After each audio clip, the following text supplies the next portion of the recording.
Refreshing wild cherry cola meets smooth cream. The treat you deserve. Pepsi Wild Cherry and Cream. Treat yourself. LinkedIn Hiring Pro can't predict the future, but it can help you feel confident about future hires. Because Hiring Pro combines real-time insights and candidate data from the LinkedIn network with the criteria you've set for your role to deliver you a list of top-fit candidates. Businesses who use LinkedIn are 24% less likely to reopen a role in the next 12 months. Hire right the first time with LinkedIn Hiring Pro. Post a free job today at linkedin.com/quality. Welcome back to the Epic Universal Podcast. I'm entertainment writer Jim Hill, and this is the podcast where we cover the latest Universal news, rumors, and history. And as always, I'm joined by Eric Hersey, who has something he'd like to ask of our audience. Is that correct? Well, a little bit. I mean, we have, Jim, you and I have recorded in person, so I got to get warmed up here for a second. We haven't done it virtually like this over the last couple episodes. So hopefully everybody has like the walkthroughs and our reviews of Hollywood and Unleashed. But Jim, did you know we're almost coming up on 100 episodes? 97, right? Is that where we are now? Unless we miscounted, and that very well could have been the case too, because I'm the one pushing the buttons on the back end. But I think this is episode 97. And one thing that we never really do, but almost all podcasts typically do, because it does actually help, is ask for reviews. So I figured maybe it would be a nice time to see if, hey, anybody out there that's been listening, and I know there's quite a few of you out there just because we see the analytics. Right now, we're sitting at a solid, I think, 80 reviews on Apple. And since we're getting close to the 100, I thought it would be cool if we could get to 100 reviews and see. And I'm asking for everyone's help at the top of the show to see if that's something we could do. And I kind of made it easy for you. If you want to go to jimhillmedia.com/epic, EPIC, it'll actually take you right to the Apple page to leave the review. And I think that we can read some of the reviews on upcoming episodes. So if you want your name mentioned, or if you have something, and more importantly, if you have something that you would want us to cover, this is a great opportunity to get our attention really quick, and maybe we'll make a show. But either way, that is something I thought would be nice to help us jump up in the algorithms and or let more people know about the show. So I figured why not mention at the top of the show. But review or not, thanks for listening, of course, and supporting and sticking around with us. And truth be told, you've seen a long growth from Eric Hersey, who didn't know anything about Universal and now has been on both coasts, Vegas, and probably as soon as that Universal kids, I'll even go to Texas. So. Oh, very cool. Again, thanks for doing that. And again, folks would appreciate your help here in getting to the 100 reviews. Okay, lots of news this week, which, we always want to get. And speaking of things we always have to do on the show, again, our obligatory mention of Wicked. By the way, though, folks, this is somewhat counterintuitive, because face it, Wicked for Good has been available for purchase as a Blu-ray, ultra high def, since late January, early February this year. And you'd think, okay, there's a movie. It's available on Blu-ray, and there's a show that's been on Broadway for over 2 decades. So at this point, attendance starts to crash, right, Eric? You would assume, right? Okay, but here's the thing. For the month of March, Wicked for Broadway, and by the way, 4th longest running show in Broadway history, continued to see a crazy box office numbers. Weekly box office gross between 1.3 and 2 million plus. In fact, for the entire month of March, Eric, attendance levels at the show never dipped below 95%. In fact, the most recent week, the one that began March 22nd, 97% capacity at the Gershwin Theater. Evidently, the the two movies have reignited interest in the Broadway show, which, by the way, this week it's 8,700th performance, and sometime early next year will 9,000 performances on Broadway. So wow. Well, I mean, it doesn't seem to slow because we have one up in Pittsburgh this year, and I mean, the girls went up and saw that. I mean, it's amazing how marketing works, because that movie is a giant marketing ploy to go see the show as well. So they kind of go hand in hand, and that is great signs for Wicked fans out there and those who are counting the money from Wicked, because I just imagine that they're going to figure out a way to make more of that and keep that show more relevant until they get to 10,000, 100,000. There we go. And I also just want to remind folks that Eric, a recent show came across the Wicked Spelltacular, that they had trademarked for something. That was a couple shows ago. I don't remember exactly what it was, but yeah, there's something going on, and we don't know necessarily where it's happening yet. But we'll talk in today's show. There's a ton of construction news and permits and all of that. So we don't know necessarily what's going in, but maybe that could lead into it. There we go. Okay, and speaking of marketing, which makes you think of ads, which makes you think of our sponsor, the Unlock Magic. And if you're planning a trip to Universal Orlando or Walt Disney World, check out Unlock Magic. Listeners to the Epic Universal podcast are saving up to 12% on theme park tickets and now have the ability to purchase Express Pass through Unlock Magic, saving even more money. So be sure and visit Unlock Magic and save today. Okay, now, and if you're buying tickets to Universal Orlando, you want to go see the new park, Epic Universe, and we have some news. You just mentioned construction news. Do you want to talk about what this is? Yeah, Jim. So the fun thing is, over the last couple weeks, there has been a lot of permits going on the internet. There's lots of permits filed, lots of movement, and there's a couple different plots of land. So if you're following either buy or reconstruct, or if you follow Alicia Stella over on YouTube, they're really covering them in detail, but there are a couple plots of land. So we know there's lots of movement going on with Epic. A couple of them that I wanted to talk about is there's definitely one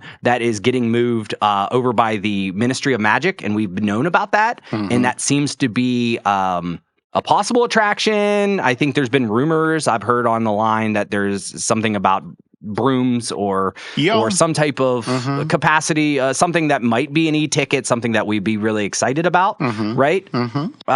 There's also that land that's behind Dark Universe. I don't think anything's moving right now, but of course everybody is kind of saying, hey, that's probably a Creature of the Black Lagoon, some type of attraction there. And then there is a one around Nintendo and the backstage of Nintendo, which is super interesting because I think just recently people are kind of throwing out Zelda, but for ages everybody was saying Luigi's Mansion. And I just wanted to get your take on what do you think would be a better fit for Super Nintendo to build? Do you think Zelda would go there? Well, but that's kind of some of the rumors that were going. Based on what I have been hearing from the folks at NBC, Universal, Comcast, Zelda seems to be a thing in and of itself, whereas the Luigi Mansion thing, that's sort of a ghost ride thing, isn't that what we've heard? Yeah, I mean, I'm not too familiar with the series. I know my son knows all about Luigi Mansion, but I know it's a popular series and it kind of fits, right? If you got a Mario Kart racer, to go and have a land that's still in that Mario realm, where Zelda is Nintendo, but it's a totally different, franchise. So, and we talked in a previous show how it would make more sense if there was a Nintendo in each land. It would probably be way better from just like the Potters. You got to go collect them all. You got to get a ticket for each one. Yeah, that again, if the long-term strategy plays out here, and again, you remember we've been hearing about Poseidon's Fury, that location at the bottom of Lost Continent. Likewise, what's going to happen with the Simpsons ride and Fast Food Boulevard over in that park, and that's supposedly where Pokemon's coming in. Right. I mean, that's the thing. The irony of this is we, of course, are talking about this on the day that, the Super Mario Brothers Galaxy movie opens, worldwide. And in fact, I don't know if you saw the stuff, just today that the initial box office projections for North America are 150 to 165 million. They were already going, well, maybe 180. Oh my. So yeah, they got Hunter's money. He's already seen it today. Wow. I haven't talked to him yet, but yeah, okay. he was already there. He sent pictures. So yeah, I mean, this is going to be a killer land. And they're just continue building here in Epic. But I did find something super interesting is that there was a Project 680 that came out, and it's actually leaked on the permit that it said for the first time in quotes future attraction. So this Project 680 is the first. Everything else we've had was whether it be a building, and it could be a show building here, this, that, so forth. But this one actually had future attraction, and then they redacted it for the update. So we are seeing something that's going to happen that is actually going to be an attraction that somebody accidentally put on there. And hopefully, I would love somebody to accidentally spill some more secrets and we find out what's actually going in some of these spots. Well, leave it to Alicia. She'll she'll keep after this. But what's kind of ironic, we're going to go now from possible future attraction at Epic Universe to one we've been watching getting ready to launch, and based on what you've discovered here, we're that much closer to the nighttime show debuting at this park, right? Well, I think if you're putting out job ads for firework technicians, then that means there's something going on there. And we've seen the launch pad all kind of coming together, and they've been working. So, and then we saw recently, in December, the Universal Celestial Good Night was copyrighted or trademarked. So I think we are going to get a nighttime show. I think it would be very lovely. That park would be wonderful for a nighttime show. So I think we're getting closer because Universal had they put out basically job postings for firework related operations. So we will see. Okay. And of course, one of the ways they'll pay these people is by all of us who are fans of the Universal Orlando Resort buying annual passes, and toward that end, a couple of surveys, right? Yeah, so this will be an easy one. So I have to assume you've already listened to the Disney Dish if you're listening to us. The fact is they'll listen to the flagship. So you and Len had a great deal, a pretty lengthy piece. I mean, these surveys were very detailed. So I would say we're not going to cover it bit by bit. I think over in the Disney Dish, listen to this week's episode and get a lot. But I do think it would be interesting to at least talk here. And I was really intrigued by your and Len's conversation about the annual pass holder part and the questions there. And they were talking about multi-year passes, if you bought a 2 or 4 year kind of questions there. Has that ever been done? Has anybody ever, did they ever do multi-year passes before? I know that, what's interesting is that in years past, there have been things like if you buy the pass now, we'll give you 3 extra months, that sort of thing, sales incentives. This, on the other hand, the 2-year pass, that's intriguing. Well, you guys kind of theorized that, hey, we'll get you locked in before all the stuff over at Disney opens. That could be possibly. But explain to me a little bit, because I kind of heard it secondhand here. There was a lot of questions that were about access and that you could pick X amount of days, and they were kind of questioning, well, would you buy a pass if it lets you 10 days into Epic or 20 days and stuff? I mean, with those type of questions, we're getting close, right, to getting an annual pass for Epic? Close. But on the other hand, remember, this is still a Universal Orlando Resort that remembered how they bobbled the opening of the original Universal Studios Florida back in 1990, and then, likewise, the ones in 99 didn't go well either. So I think Universal is determined this time around to have, the opening of Epic Universe be as glitch-free as possible. And if it means throttling attendance to that park. And I think you and I have discussed this previously, that they're, 35% of what that park potentially could hold is what they're letting in now. They want people who are in the park to have an amazing time.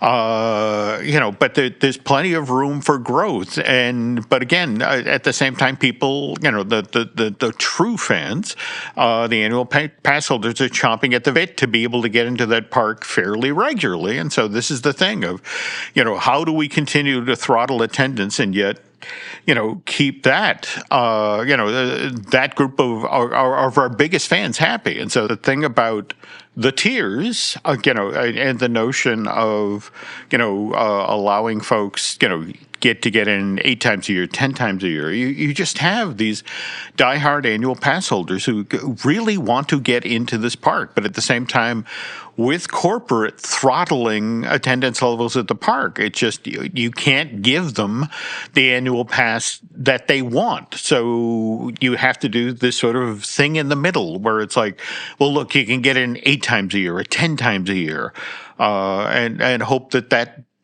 makes them happy until, all of the stuff we were just discussing in the other part of the show gets built and they have additional capacity and they're like, okay, now we can let more people into the park. Well, Jim, I will tell you though, so we've gone twice and we were annual pass holders and you had to fork out all that money. I mean, I would be interested to see how the annual passes increase in price. I can't imagine they're going to stay static of what they were last year. Oh, no, so no. It'd be a matter of how much more would you do for these dates, because it obviously has to still be a little bit more affordable than if you were just buying day passes. So it'd be interesting. I know I look online, and truth be, as an annual pass holder myself, I was kind of saying, well, I'm not going to buy an annual pass if I also have to pay to go to Epic. So you're kind of almost holding out, and I wonder how much, how many people have been holding out, and they're seeing less renewals because people are waiting. So I do think having some type of perk and throwing Epic in there, whether it be throttled for 5, 10, 20 days, or even having that as the price pillar,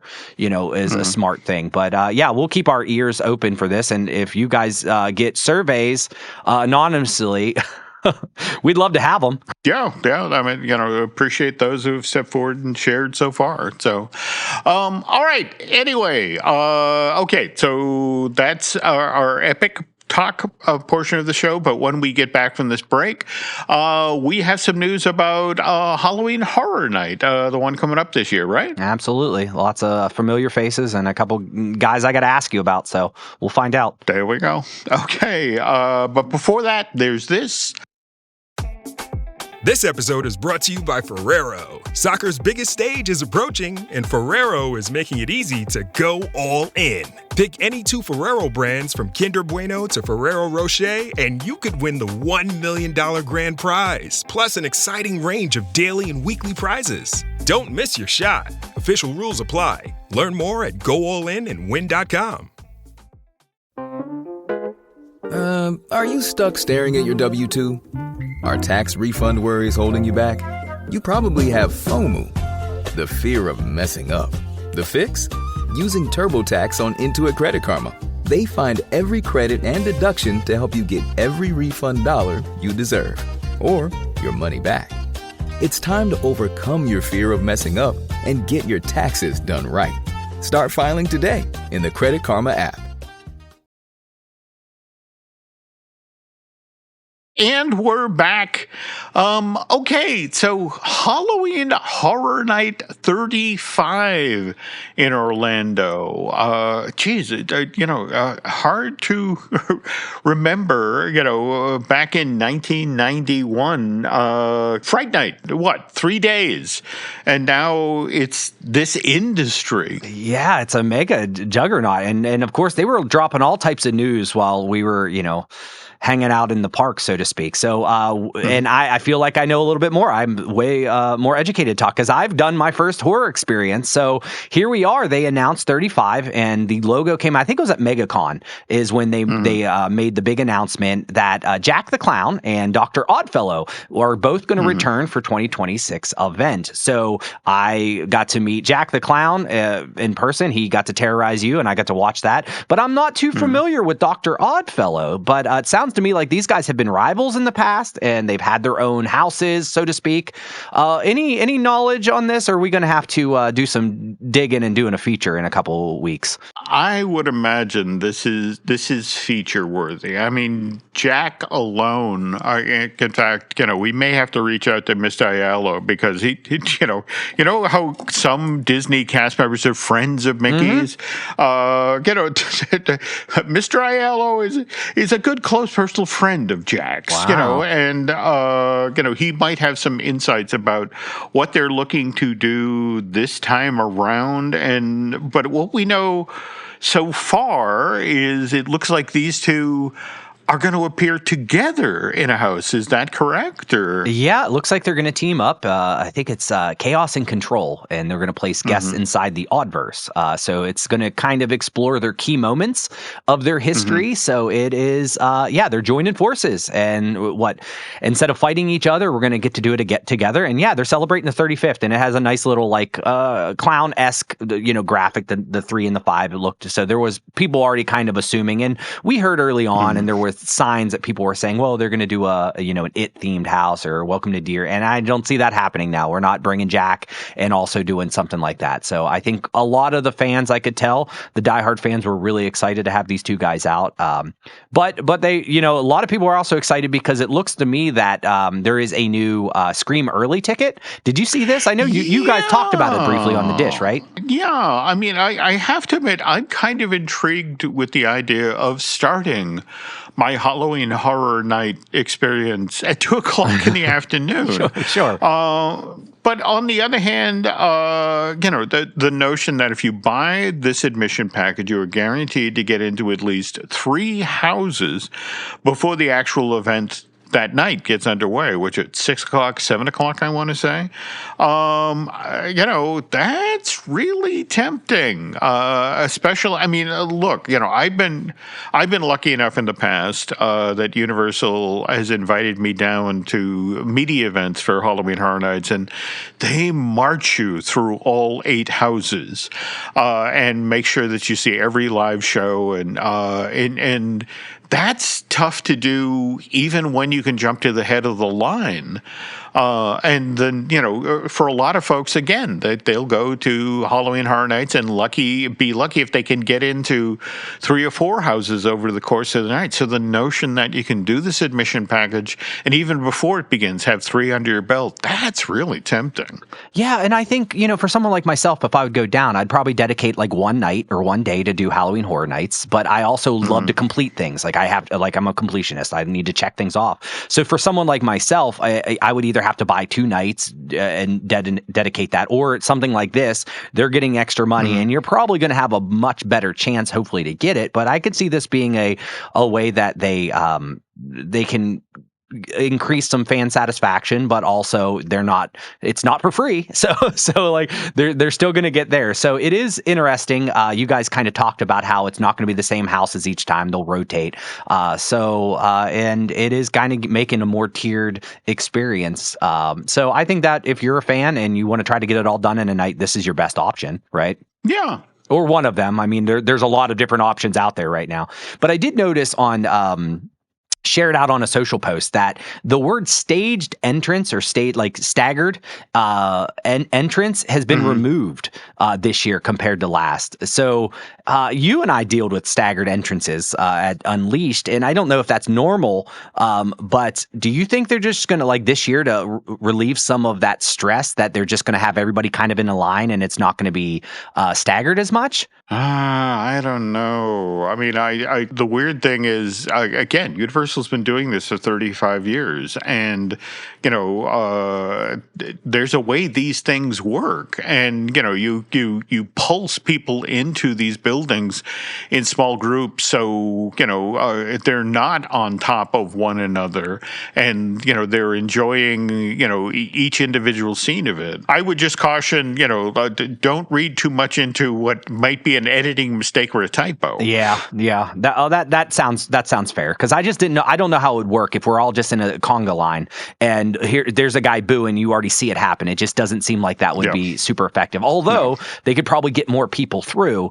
They could. Interesting enough. But again, Universal. I mean, again, this is a super popular event. They don't have any problem with the number of people. I mean, if anything, what's nice is to see, for example, Universal seemingly working hard to try to make people who weren't happy with last year's event, which brings us to this discount for the folks who went to the premium Scream night. Yeah, so I don't remember the controversy of last year, but obviously, so they're giving away $75 discount. So if you bought the premium Scream night last year, you're getting an email basically and said, hey, do you want to do it again? Here's $75 off. So they were $400 tickets, and I think there's two of them. The 27th of August, which just screams Halloween, and October 19th. So, but these events had shorter lines, super different foods, self-parking, free self-parking. But it seems to me like there must have been some feedback last year, and I'd love to hear from anybody that had a negative experience last year. And I think maybe it was busier than they thought, if memory serves. Do you remember any of this controversy last year? It was a brand new thing that they did, and as happens with the first night of anything, it didn't quite go the way they'd hoped, and again, you also have to remember that with Halloween Horror Night, especially when you're going the first day or so, I mean, they're just finishing these things, in fact, you walk into a maze and, it's not just the scare actors who frighten you. It's the smell of fresh paint. It's like, woof. You say, oh, I got blood on me. No, sir, that's just red paint. We're just finishing up. There we go. Yeah, just touching up. So it says a lot about the folks at Universal Orlando that it's a full year after this, and they're like, the people who sprang for the premium Scream are among our best customers, and let's try to make this right. I mean, that to me says a lot. I agree. I agree 100%. I love kind of seeing that kind of action. I think that speaks wonders. Good positive PR. So here's another PR thing that I was. It's a rumor out there, so there's no confirmed. But did you ever hear of Fort Nightmares and the rumor? And I just find this one being extremely odd. That a lot of people are saying, hey, I think there's going to be a house for the Epic Games Fortnite, and I think that's weird because.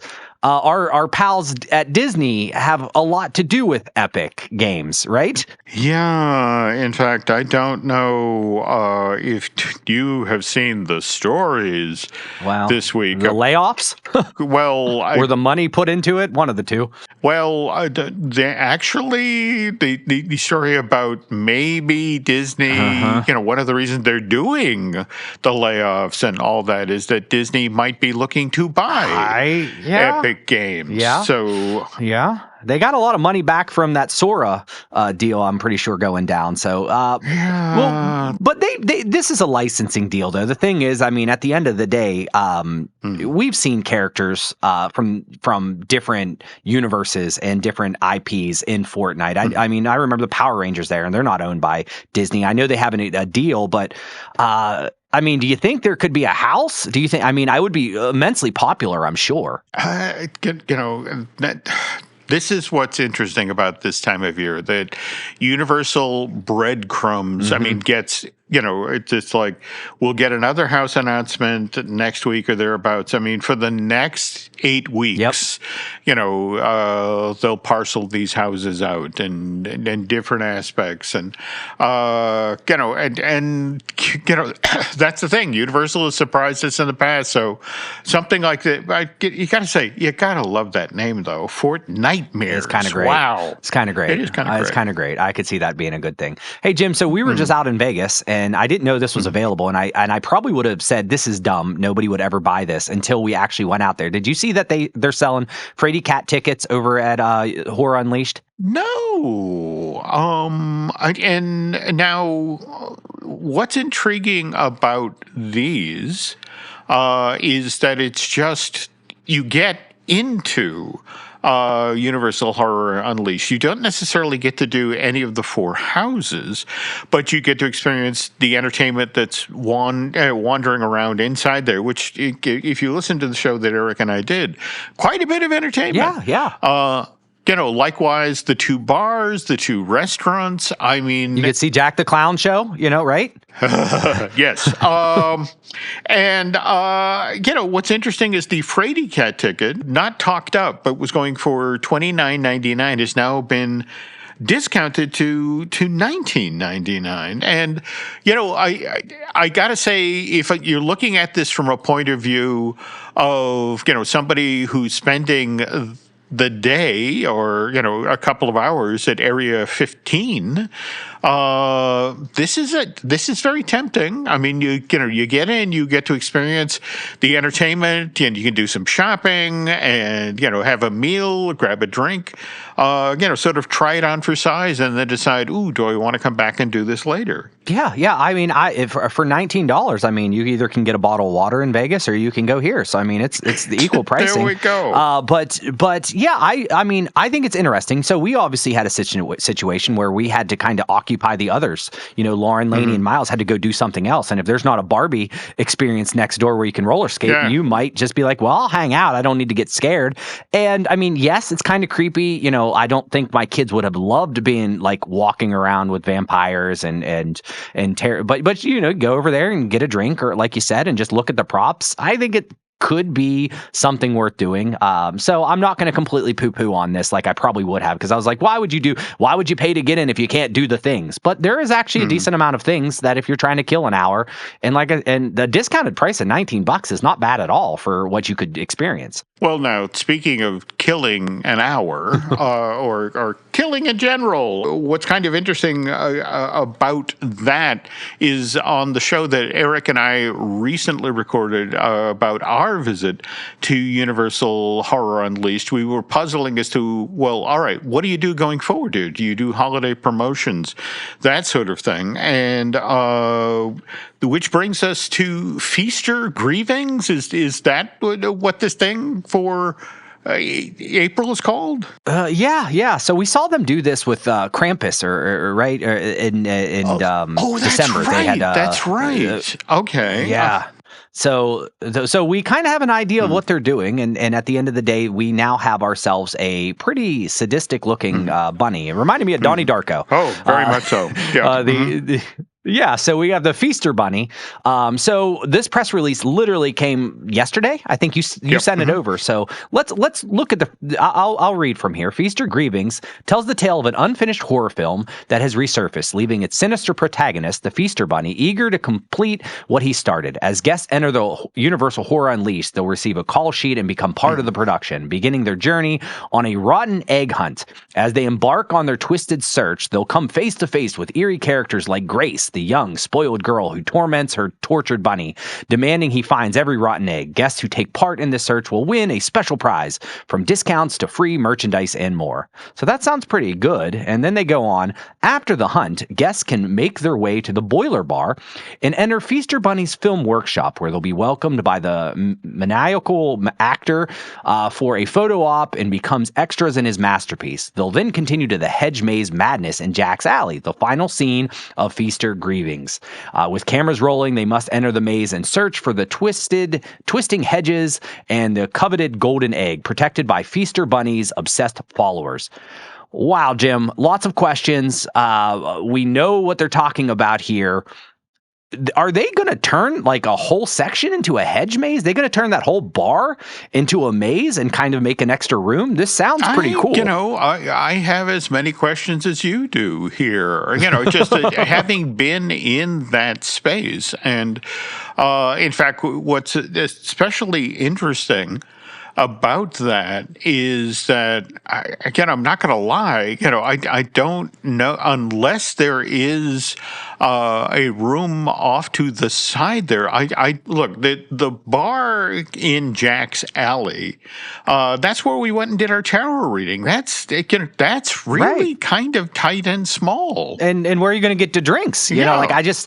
So which is funny. So you got an email from Brian B. He kind of commented on the show and gave us some nice tips, a couple things, talking about you can park in the garage. But he also kind of mentioned and sent the overhead screen saying that there are some extra built like rooms that are flex spaces. Did you see that? I did not. Okay. Yeah. So it's a matter of like there might actually be some rooms that we're not aware of, and we didn't see it when we're walking around. So I'm wondering if one of those flex spaces per se could be turned into this hedge maid. It's right off of Jack's alley, and maybe that is where they are doing this. But nonetheless, I think if I was going back to Vegas, and I've done it before, I would probably go, especially at the price point right now. I think that you can get tickets for $50 to do something like this. You could see that being a reason to go and do the new experience. So I think this is a smart move on their behalf. No.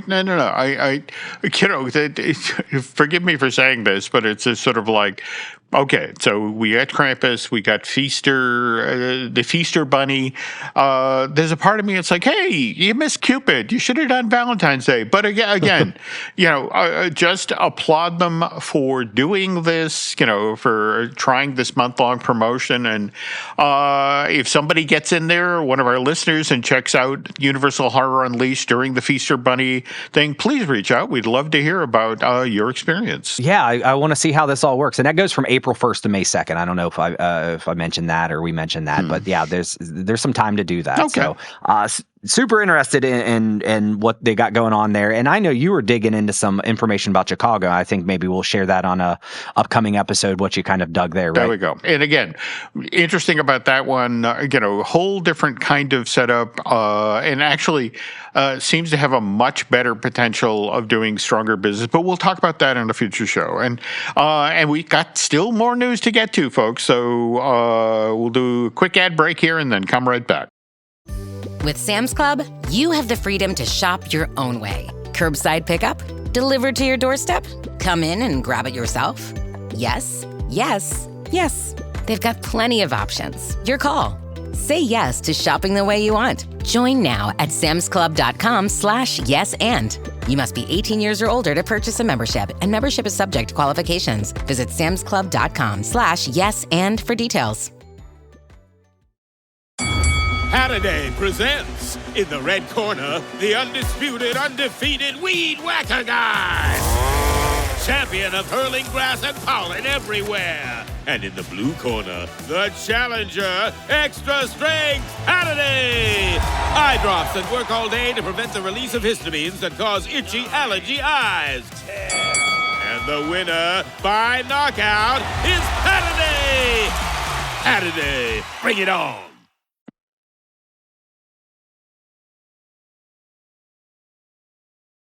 And we're back. And we mentioned at the top of the show, we're recording this on April 1st. Happy April Fool's Day, but more to the point that this is the day that Illumination's next Nintendo movie, Super Mario Brothers Galaxy, opens in theaters. And we were talking about earlier in the show about its box office prospects, and they look pretty rosy, or so Universal believes, right? Yeah, I mean, they're looking, for 350 million global opening is what they were projecting. Now, granted, I grabbed some of this information off of Deadline, I think, yesterday.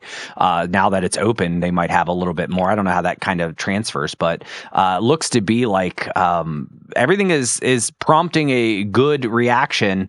Do you plan on seeing the movie, Jim? Do you think you're going to get out to the theaters and check this one out? I think what I'm going to do is what I do these days. I try to support films in my own way. Like, for example, just this past weekend, I ordered both the Blu-ray, DVD, high def of Zootopia 2, as well as David from Angel Studios. I mean, again, as Mr. Taylor says, and I think it's Guillermo del Toro, who's also a big fan of this, is physical media. You got to buy the physical media.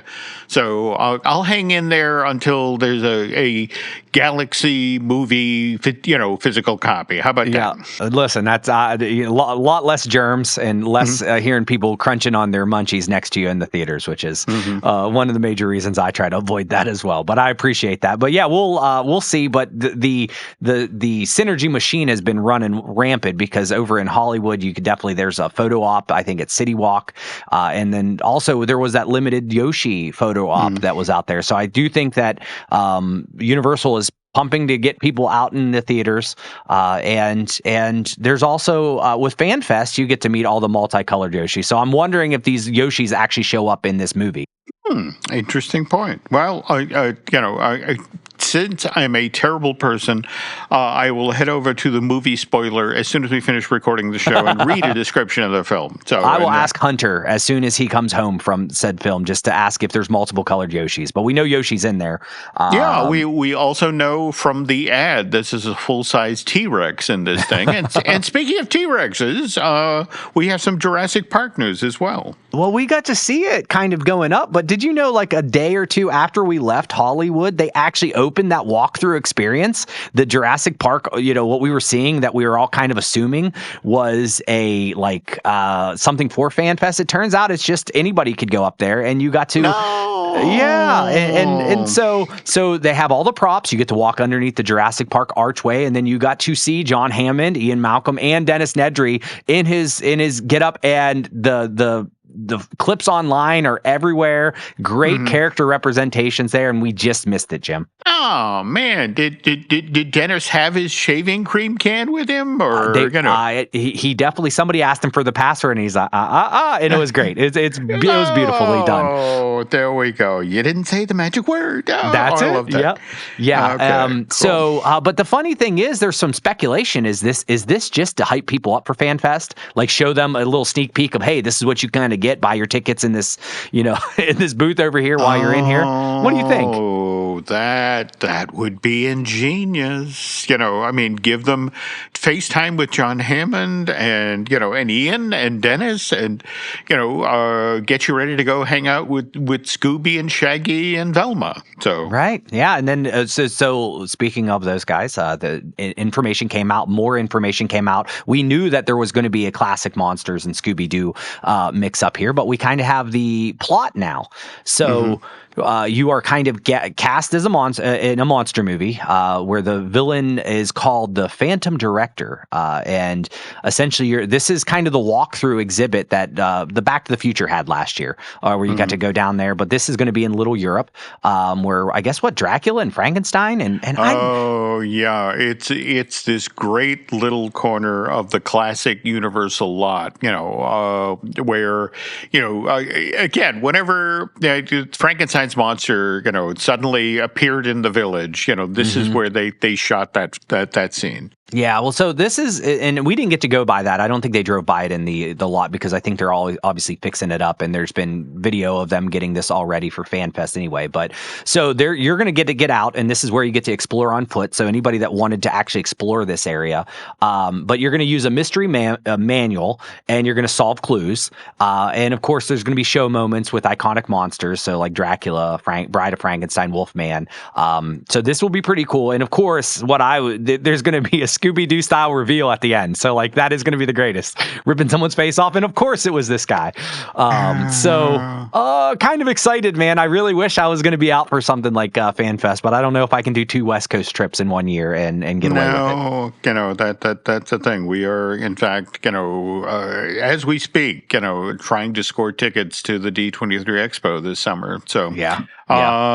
But again, important to stress here that the Scooby-Doo Monsters thing on the lower lot is only one of the events at FanFest. We also have, I think we talked about it on our show about Universal Hollywood, about how impressed we were with the Waterworld stunt show, and this space is being used for the One Piece Grand Pirate show. Is that right? Yeah.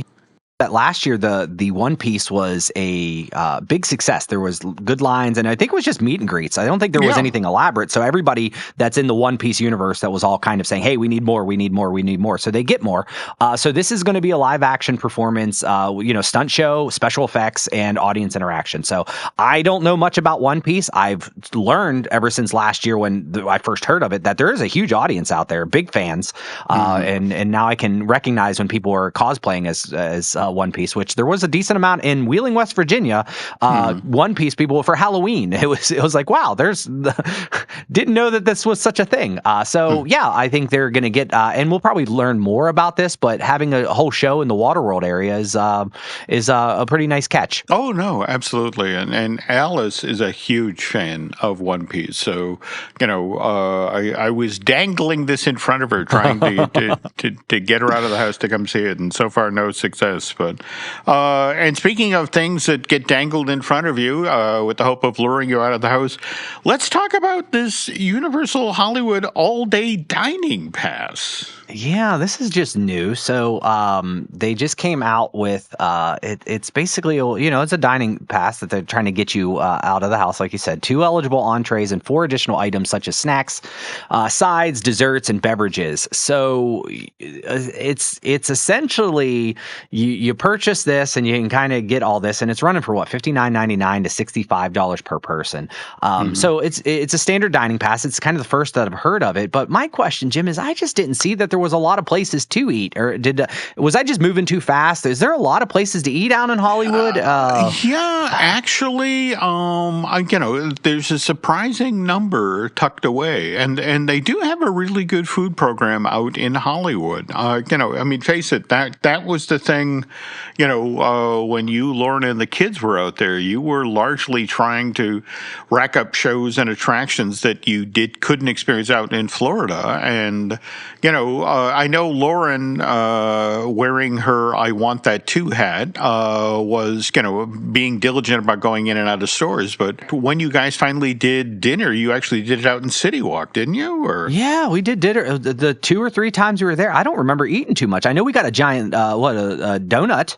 There we go. I know we did that, but I'm trying to think what the heck we ate. Yes. Yeah. Okay. Yeah, I just felt like we must have just rushed around. Oh, we went to Toadstool Cafe. That's where we went because that was Hunter's, and I already ate that before, and I was mad because I was like, I wanted to try something new. But so I think Universal trying to get make it easier for people to have dining plan. The dining plan works well for Disney and so forth. So let's see how this takes. But that was just hot off the press while I was putting this the news portion together, which is pretty much the whole show. Yeah. Now, a quick question: anything by way of dates for this? Because I'm just sort of intrigued that Universal putting forward a dining plan with, face it, Fast and Furious Hollywood Drift is just weeks out from opening. You would think that's going to get people coming through the door, that amazing looking coaster, and the notion of throwing additionally a dining plan in there. Do you think that, do you think this is kind of the whole deal where we can get guaranteed money that they'll eat here, before coming, and it's more of trying to grab some of that money as opposed to trying to lure them in?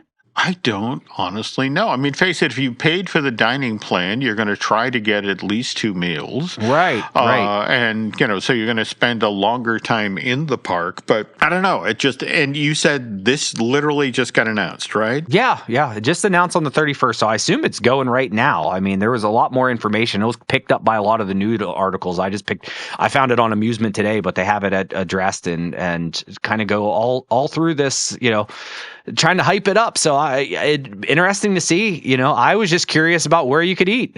Just gonna put this out there. Maybe, don't get me wrong. I think Universal is supremely confident in regard to Hollywood Drift. That's a killer coaster. But at the same time, face it, just this past weekend or thereabouts, Bluey opened at Disney, and there were lines all the way back into the park. And, maybe this is something you do when Bluey suddenly looks a little more competitive than they initially thought. It's like, hey, a brand new coaster wanted a dining plan. Now you gotta come to Universal. There you go. Well, it's interesting to see, and it was definitely newsworthy to share with everybody out in the West Coast or that's traveling there. But lots of news today, Jim. We hammered out 2-3 weeks worth of news, and the funny thing is, I have about 5 stories already queued up for next week. With that, folks, put a little Bluey-related question out there. We're going to bring this week's show to a close here. So, by the way, if you have any topics or suggestions for future editions of the Epic Universal podcast, please send those along to myself and Eric through social media. Anything else, Eric, we need to discuss before we head out the door? Or no, I got a lot more stories for next week. So there's more news, and we'll be catching up on some interesting topics. All right, then can't wait. And until then, thanks for listening, folks. And on behalf of Mr. Hersey, thanks for listening. And the Epic Universal podcast will be back soon. But that said, please go over to the Apple. Again, we want to get to 100 reviews. Please, see, you can help. All right. Anyway, thanks for listening. Good night.